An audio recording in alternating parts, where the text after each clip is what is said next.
नमस्कार, मैं हूं कुमार अनिल। डॉक्टर भीमराव अंबेडकर की पुस्तक बुद्ध और उनका धम्म, इसकी 23वीं कड़ी लेके मैं आपके सामने उपस्थित हूं। आज हम बात करेंगे कि बुद्ध ने ये जो मन का घोड़ा है ना, इस पर बहुत बात की है कि इसको कैसे नियंत्रित किया जाए। आप कुछ भी काम करें, आप रास्ते में पैदल चलें, मॉर्निंग वॉक करें। मैंने बच्चों को देखा है, जब कुछ समय मुझे पढ़ाने का मौका भी मिला, तो मैंने देखा कि वो क्लास में हैं लेकिन किताबें खुली हुई हैं उनके सामने, लेकिन वो कुछ और सोच रहे हैं। तो ये सबके साथ होता है। तो आप कुछ भी करें, मन का घोड़ा जो है वो तेज़ी से भागता जाता है। आदमी यहाँ बैठा हुआ है, मन उसका अमेरिका में है। दुनिया में शायद सबसे तेज़ चलने वाला ये कोई अगर है तो वो मन है, मन का घोड़ा है। तो इस पर बुद्ध ने क्या कहा है, इस पर हम आज चर्चा करेंगे। पिछली कड़ी में हम लोगों ने देखा था कि बुद्ध ने सम्यक वाणी की बात की थी कि बोलने के पहले आप सोचें। बोलने से ही अधिकतर समस्याएं पैदा हो जाती हैं। आप अगर कुछ गड़बड़ बोले तो समस्या पैदा हो गई, फिर तो माफ़ी मांगनी पड़ती है। तो सम्यक वाणी पर हम लोगों ने पिछले एपिसोड में देखा था। सम्यक कमंतो, तो सम्यक कमंतो में है कि आप ऐसा कोई भी काम न करें, ऐसा कोई भी कर्म न करें जो दूसरे के अधिकार का हनन करता हो। देखिए यहाँ पर कितना रिस्पेक्ट है। उस समय 2500 साल पहले बुद्ध ने इस चीज़ को समझ लिया था वो कि दूसरे का जो अधिकार है उसको आप छीनने की कोशिश न करें, ऐसा कोई कर्म न करें जिससे दूसरे को हानि होती हो। उनके यहाँ तो शाक्यों और कोलियों में संघर्ष हो चुका था, तो वो जानते थे कि कैसे एक दूसरे का सम्मान करना है। तो ये उन्होंने बात की थी। और इसी के साथ है सम्यक आजीविका। आजीविका जो आप रोटी के लिए जो आप इंतज़ाम करते हैं, तो वो भी शुद्ध होना चाहिए, दूसरे को नुकसान पहुंचाने वाला नहीं होना चाहिए, वो भी सही होना चाहिए, आजीविका भी। तो इसके बाद आता है सम्यक व्यायाम। मतलब ये सम्यक व्यायाम का मतलब हुआ कि अब जो कुप्रवृत्तियां हैं आदमी के मन में, जो विचार के तौर पर जो गलत विचार आते हैं, जो दुख के कारण बनते हैं, तो उन विचारों को, जो गलत विचार हैं उनको नियंत्रित करना। कैसे हम नियंत्रित करेंगे, और जो अच्छे विचार हैं उनको कैसे पोषित करें, उनको कैसे हम आगे बढ़ाएं, उनको हम मजबूत करें। तो इसके लिए तरीका बताया बुद्ध ने। तो अब ये, क्योंकि वो कहते हैं कि जो मानव का मन जो है, या पूरी मानव समाज जो है, वो मन के जेल में बंद है, नकारात्मक चीज़ों के जेल में बंद है, अंधेरा है, प्रकाश नहीं दिखाई पड़ रहा है। वहाँ से बाहर आने का तरीका यही है सम्यक व्यायाम। तो कैसे बाहर आएं, इसके लिए उन्होंने उपाय बताए हैं बुद्ध ने। पहला उपाय तो ये है कि सम्यक स्मृति। तो स्मृति में वही बात आई कि जो मैं कह रहा था कि स्मृति का मतलब हुआ कि आप जो सोचते हैं तो वो सम्यक हो। आमतौर से हम नकारात्मक चीज़ें सोचते रहते हैं, तो वो मन का घोड़ा, मैं जो कह रहा था कि वो भागता ही रहता है, कहीं भी भागता रहता है। और वो हमने जो गलतियां की हैं, पूर्व में जो गलतियां की हैं, मन उसको आज सुधारने की कोशिश करता है। या किसी को हमने हानि पहुंचाई है तो उसको कैसे वो फिर से उसको रिपीट करता है। और तो वो गलत चीज़ों को भी वो स्मृति में आती रहती है, जिसका कोई मतलब नहीं होता है। तो ये हमेशा सबके साथ होता रहता है, मेरे साथ भी होता है। तो मैं तो तुरंत चौकीदार को बुलाता हूँ। चौकीदार उसके बाद जो है वो जो गलत विचार आते हैं वो वहीं से उनका खात्मा हो जाता है। तो ये ओशो का पढ़ते हुए मैंने सुना कि ये चौकीदार को जगाओ। तो वो ओशो जो है बुद्ध की ही बात करते हैं। तो सम्यक स्मृति जो है वो जागरूकता है कि आप जागें। आप मन के जरिए ही, ये जो मन का घोड़ा है ना, जो गलत दिशा में जाता है, इसको नियंत्रित करने का तरीका भी मन से ही हो सकता है। जैसे ही वो गलत दिशा में जाए, आप जागरूक हो जाएं और पूछें कि ये जो मैं सोच रहा हूँ इसका क्या फ़ायदा है, तो आप वहाँ पर गलत स्मृतियाँ आनी बंद हो जाएंगी और जो शुभ स्मृतियाँ हैं उनका विकास करें।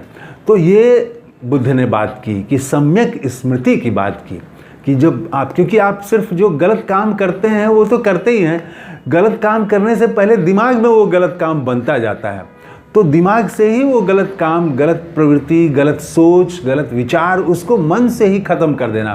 दिमाग में ही नहीं रहे, दिमाग में ही शुभ रहे तो फिर उसके बाद काम भी शुभ होगा, उसका व्यवहार भी शुभ होगा, फिर वो दुखों के पहाड़ से भी वो माथे से पहाड़ उतार सकेगा।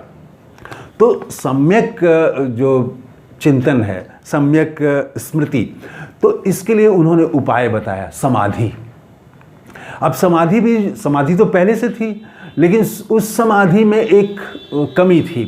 पहले वाली जो समाधि थी, जो बुद्ध के पहले से समाधि थी, बुद्ध खुद भी छात्र जीवन में भी उन्होंने समाधि की थी, तो उस समाधि में होता है कि एकाग्रता, मन की एकाग्रता करना है। समाधि का मतलब इतना ही था। लेकिन उसमें होता ही क्या था कि आप मन की एकाग्रता तो किए, तो मन की एकाग्रता किए और उसमें आपके बुरे विचार जो है वो आने बंद हो गए और आप अच्छा शुभ सोचने लगे, अच्छा विचार आपका आ गया और मन एकाग्र हो गया। लेकिन जैसे ही समाधि से आप उठे कि फिर वो मन का घोड़ा भागने लगता है, फिर वो गलत प्रवृत्तियां आ जाती हैं, फिर वो क्रोध और वो जो सारी चीज़ें हैं, लोभ लालच, वो सब घेरने लगता है कि कैसे हम ये पालें, कैसे बैंक बैलेंस बढ़ जाए। तो ये लोभ लालच घेरने लगता है। तो वो जो है समाधि थोड़े समय के लिए होती है और उसका असर भी थोड़े समय के लिए था। वो अस्थाई भाव से आदमी का मस्तिष्क नहीं बदल रहा था। वो चूँकि अस्थाई, हमेशा तो आदमी समाधि में रहेगा नहीं, तो वो जैसे ही समाधि से उठा तो फिर वो प्रॉब्लम।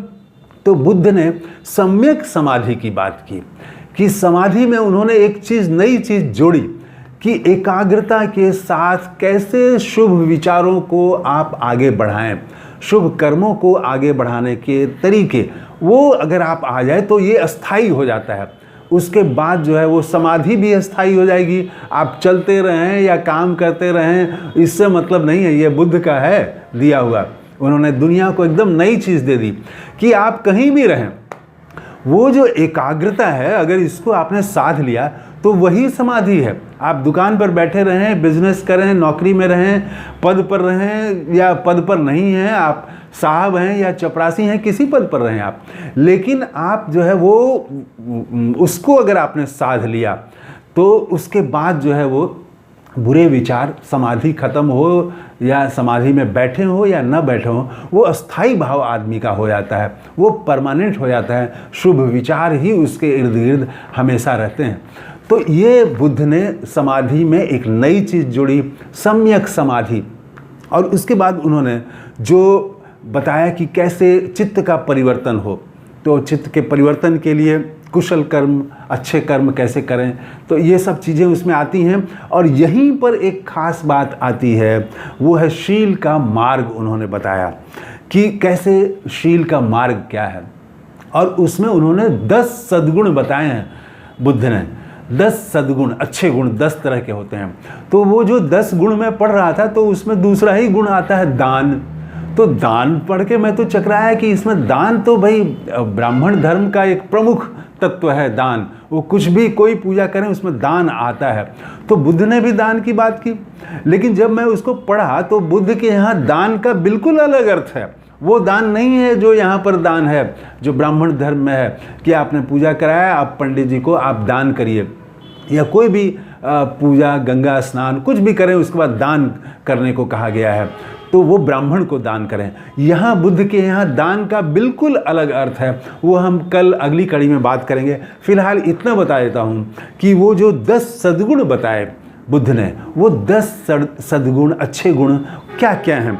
तो उसमें पहला है शील, दूसरा है दान, तीसरा है उपेक्षा, चौथा है नैष्कम्य, चौथा है वीर्य, पांचवा है शांति, शांति जिसको कहा गया, उसके बाद सत्य, फिर अधिष्ठान, फिर करुणा और फिर मैत्री।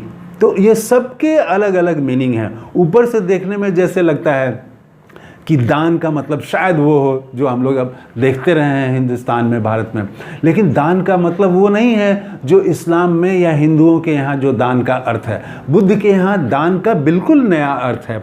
तो कल की कड़ी में हम उस पर बात करेंगे। इस कड़ी में इतना ही। तो कैसा लगा वीडियो कमेंट करके ज़रूर बताइएगा। बुद्ध को नमस्कार करते हुए अपनी बात समाप्त कर रहा हूँ। थैंक यू, धन्यवाद, जय हिंद।